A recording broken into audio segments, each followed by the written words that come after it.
E agora vamos passar para um espelho-lustor. O que é esse espelho-lustor? A gente tem aqui dois paraboloides, e em um dos paraboloides nós temos uma lâmpada, e no outro paraboloide nós temos um fósforo. Então o que vai acontecer aqui? Nós vamos acender a lâmpada, e como é um paraboloide, a propriedade reflexiva da parábola diz que um ponto, o foco da parábola, se você sair você sair um segmento do foco da parábola e bater na parábola, ele vai sair paralelamente à parábola. Então, a lâmpada foi colocada aqui de forma, mostra aqui a lâmpada, ela foi colocada aqui de maneira que ela fique no foco desse paraboloide. Então, o raio que está nesse foco do paraboloide, ele bate no paraboloide e sai paralelo, porque aqui você tem o formato de uma parábola. Ele saindo paralelo a esse raio, ele vai bater nesse outro paraboloide e vai se concentrar no outro foco, que é um fósforo. Tá? É o que você tem ali. Então, quando você acende a luz, a tendência é que essa cabeça desse fósforo esquente e acabe pegando fogo. Então é uma peça para ilustrar a propriedade refletora ou reflexiva da parábola. Tá? Da mesma maneira que tem essa peça dada por essa antena parabólica. Passamos de novo agora ainda com curvas, né? Porque nós vimos aqui duas cônicas, que é a elipse e a parábola. Nós temos aqui uma outra curva que é denominada cicloide. A curva cicloide é essa curva que está representada aqui nessa peça de madeira. Essa curva aqui é a cicloide. E a curva que está aqui representada seria uma reta.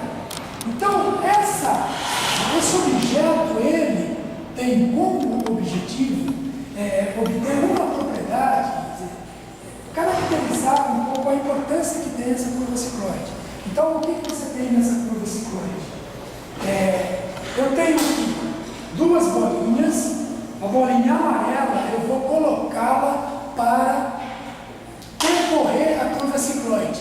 E a bolinha azul eu vou colocá-la, vou colocá-la para percorrer a reta, e a bolinha amarela eu vou colocá-la para percorrer a curva cicloide. Então a pergunta que se coloca aqui é qual bolinha que vai chegar mais rápido. Bom, acontece que aqui na reta o caminho percorrido pela bolinha é o caminho mais curto do que o caminho percorrido pela cicloide. E a pergunta é, nessas condições, qual bolinha chegará mais rápido? A bolinha azul da reta ou a bolinha amarela da cicloide?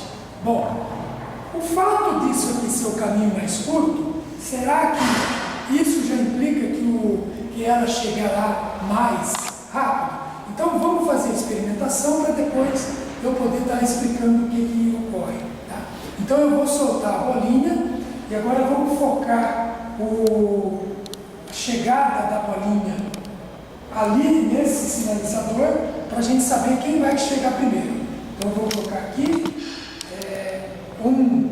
vou soltar a bolinha, então você já foca aqui e já acompanha a bolinha caindo. Então vamos lá. Então observamos que a bolinha que andou sob a cicloide foi a bolinha que chegou mais rápido. O que significa isso? Quer dizer, que mesmo sabendo que a reta é o caminho mais curto, né? O segmento de reta é o caminho mais curto entre dois pontos, mas não significa que ele é o caminho mais rápido. Então a pergunta é, se a reta, ou o segmento de reta, não é o caminho mais curto entre dois pontos, não é o caminho mais rápido, apesar de ser o mais curto, qual é o caminho mais rápido? E ao resolver essa questão, a solução para isso é a curva que a gente denomina de cicloide. A cicloide é a solução do problema que a gente chama do problema da braquistócrona, que é o problema do que é o mais, no tempo mais rápido, é a curva cujo tempo é o tempo menor, né? Então, e essa curva também, além de ser de resolver o problema da braxtóclona, ela também resolve o problema da tautóclona. Bom, o que é o problema da tautóclona? Independente do lugar que eu coloque esses dois pontos, eu vou apenas tirar esse sinalizador daqui, quer dizer, eu coloco a bolinha a curva cicloide, eu coloco duas bolinhas aqui na curva. Independente de onde eu coloco a bolinha, as bolinhas vão chegar ao mesmo tempo em seu ponto, nesse ponto aqui, nesse mesmo instante. Quer dizer, nesse mesmo ponto, vão chegar ao mesmo tempo, independente, eu posso colocar a bolinha aqui e a outra mais longe. Quando eu soltar, observe-se que eles vão chegar nesse ponto ao mesmo tempo. Então, esse é o ponto de encontro das duas bolinhas, independente do lugar que eu coloquei. Eu posso colocar tanto mais perto e esse aqui mais longe, mas eles vão chegar aqui ao mesmo tempo. Esse problema também, a cicloide é a solução do problema, que em tempos iguais, né? Ao mesmo tempo, eles, independente da posição que saiu da curva, que a gente chama de problema de tautóclona. Então, a cicloide, ela resolve o problema da braxtóclona e o problema da tautóclona.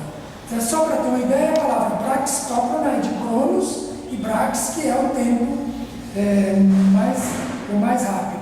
E tautóclona é crono, tempo, e tauto, que é de iguais. Então, você tem tempos iguais para quaisquer posição que você coloque a bolinha sobre a curva.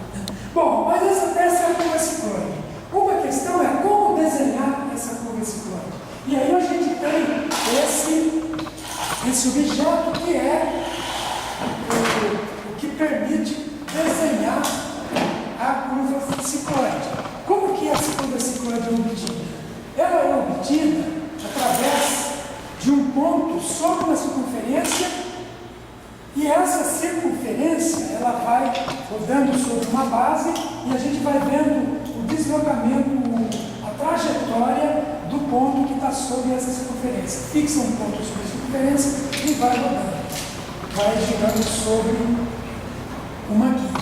O resultado disso é exatamente aquela curva que a gente chamou de cicloide. Então, só para ter uma ideia aqui, eu vou fazer o desenho. Olha o deslocamento do ponto aqui. Né? Então, fazendo aqui o deslocamento, tem aqui curva.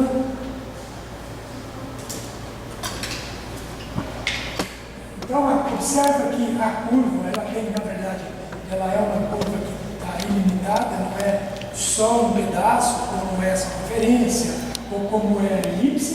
Então, ela vem, dependendo se você fizer isso para todos os lados, ela vai andando e vai fazendo esse movimento.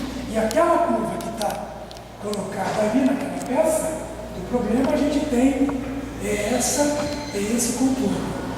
O que pode parecer, em princípio, uma semicircunferência, na realidade não é uma circunferência. Ela é a cicloide que tem todas as propriedades desse cicloide.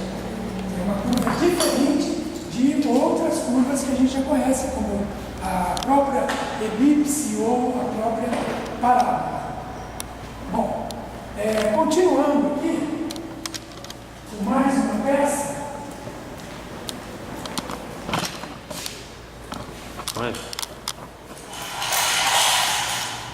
Nós temos aqui uma gaiola de espelhos. Essa gaiola é formada por 3 espelhos, né, colocados de maneira que forme um triângulo equilátero aqui no seu corte. Então aqui você tem um triângulo equilátero. E dentro desse, isso aqui a gente pode pensar como um prisma triangular, e dentro desse prisma triangular nós colocamos espelhos. Quando esses 3 espelhos eles se encontram, eles promovem reflexão com reflexão, nesse formato de um triângulo equilátero. E quando a pessoa entra nessa peça, ele vai ter a visão infinita numa porção ilimitada e infinita do plano. Então, pelo fato de você ter um espelho, os três espelhos juntos aqui, nesse formato triangular, essa reflexão de espelho com espelho promove a uma visualização quase assim do infinito, né? Todas as figuras ficam refletidas